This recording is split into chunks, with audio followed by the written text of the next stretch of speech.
Alright, let's get this started. So, I want to make this video about recent changes that I've made to the deck and what I've been running here lately. And so here's my list. The typical stuff up here. 3 needles is a big change right here. 2 Pixis, 2 Bell. I've seen 3-1 split, 2-2 split, and so on. 2 Decay is normal. The Revival and 2 Surgical. The big difference here is 19 lands, 2 of them being Spire, and then the 3 Ghost Quarter. And I prefer the 4 Brutality, 4 Inquisition, and 1 Tutor for the main. For the side, I'm running the 3 Ley line, and see, Thoughtseize, Surgical. I am testing 1 Mechanized Production, but I have yet to have it come up in a game. But anyways, the justifications for these, for this list, is all based off the spreadsheet. So the opening hand data, we have close to 1,000 games now. Let's see, 989 games of data, and I still have a few more to do. But here's just data trends. I don't really, it's not weighted for sample size, so I don't really use this as often anymore as I used to. Here's with the way I do sample size here is I do a weight according to how I guess like how large the sample size is. There's an actual algorithm for it. This is downloaded onto my computer, so I can't actually show the algorithm. But if you go to the spreadsheet, then you can see it for yourself. And then it's ranked in order, how well it does. And over here, I rank average change if you just keep adding 1. Let's see. And that includes the lands. And then I also have weighted where I square this. And then if I cube that. I think squared is probably the best. But I did all 3 just in case somebody, whatever everybody else prefers. But going off the squared function, it looks like what we want in our opening hand to have the highest win percentage. As far as land goes, even counting or not counting Opal, it doesn't matter, either one, is we want approximately 3. If we have 3, we have a really good chance of winning that game. We have a decent chance with 2, but 3 is the best. That's counting and not counting Opal. So that's why I went up to 19 lands. The performance, individual card performance, Ensnaring Bridge, Lantern are the top 2, of course. But then what's interesting here is I got Glimmer Void and Opal is tied for, well, not really tied for 3rd. Glimmer Void is much better than Opal, but it's something that produces a mana of any color.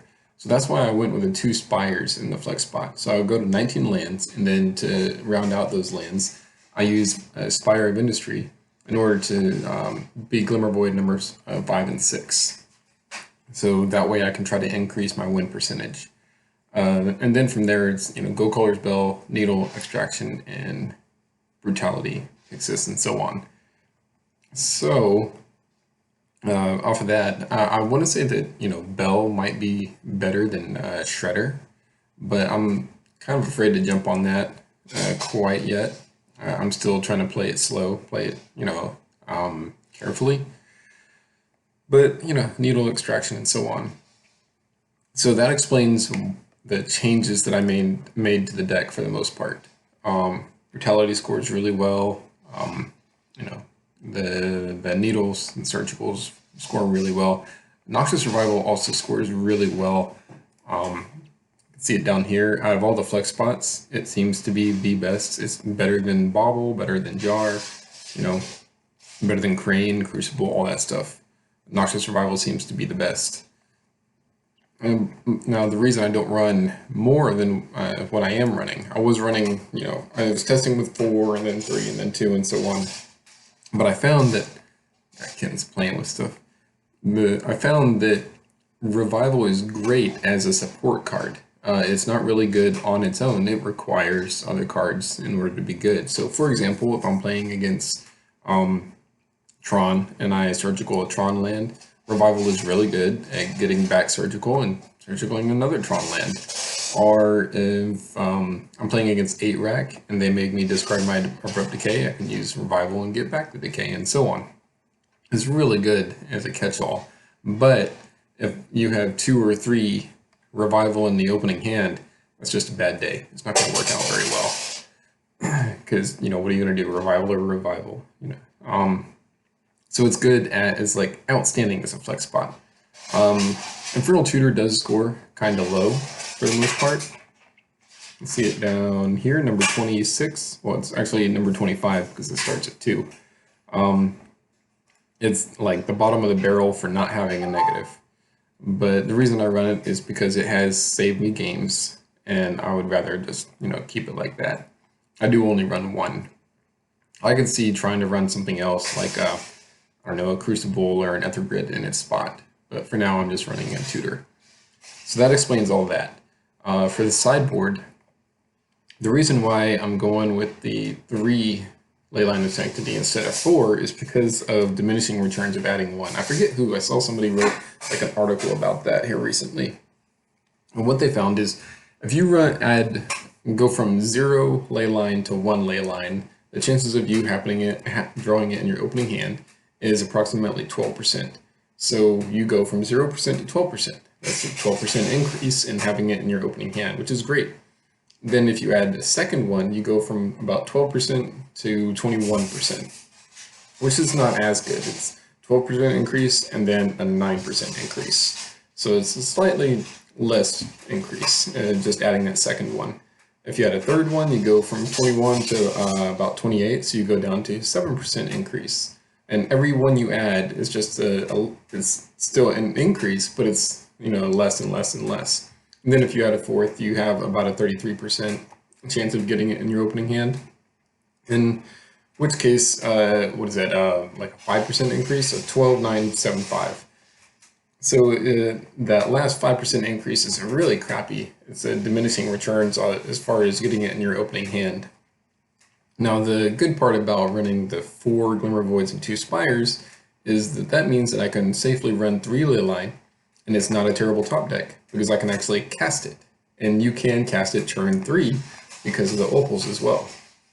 So it's actually not bad at all. Like, you know, I guess historically, or you can try to say that it's a bad top deck, but in this case, it's not necessarily a bad top deck. And it might actually be pretty good, because then they, like, if you're playing against Burn and they blow a Destructive Revelry on, I don't know, a Lantern or whatever, then, or a Bridge, which would be bad, then you could safely draw and play a Leyline, and you know, they've just blown their Revelry. So it's pretty good for the most part. I also like the 19 lands because I can safely cast Padim. Make sure I can cast Padim, because really I'm running 23 mana sources then. And Mechanized Production, I can make sure I can cast that even though it hasn't come up yet. So let's see. I don't have Padim on here yet. I need to add Padim. You know, it hasn't come up a whole lot though. So another reason for only running 3 Leylines, by the way, is if we look at the data, Leyline's not so great. It's like negative 0.01 weighted win percentage. But if we go to 2, this is the difference between going from 1 to 2. And it's a much smaller sample size. But if we look at this win percentage, we have a 33% win percentage if we have an opening hand with 2, which is super bad. So we running 4, kind of, you know, you have higher chance of opening 2 in your opening hand, and you're only increasing your chances of getting one in your opening hand by 5% running 4 over 3. So I'd rather run 3 and avoid having 2 in the opening hand, but still have a pretty decent chance of getting one in the opening hand and it being relevant. And of course being able to cast it. So that's the main reasons that I'm running the list that I currently am. So thanks for watching. If anybody has any questions or suggestions or whatever, feel free to let me know in the comments or message me on whatever, MTG Salvation and or the IRC channel. Thanks for watching.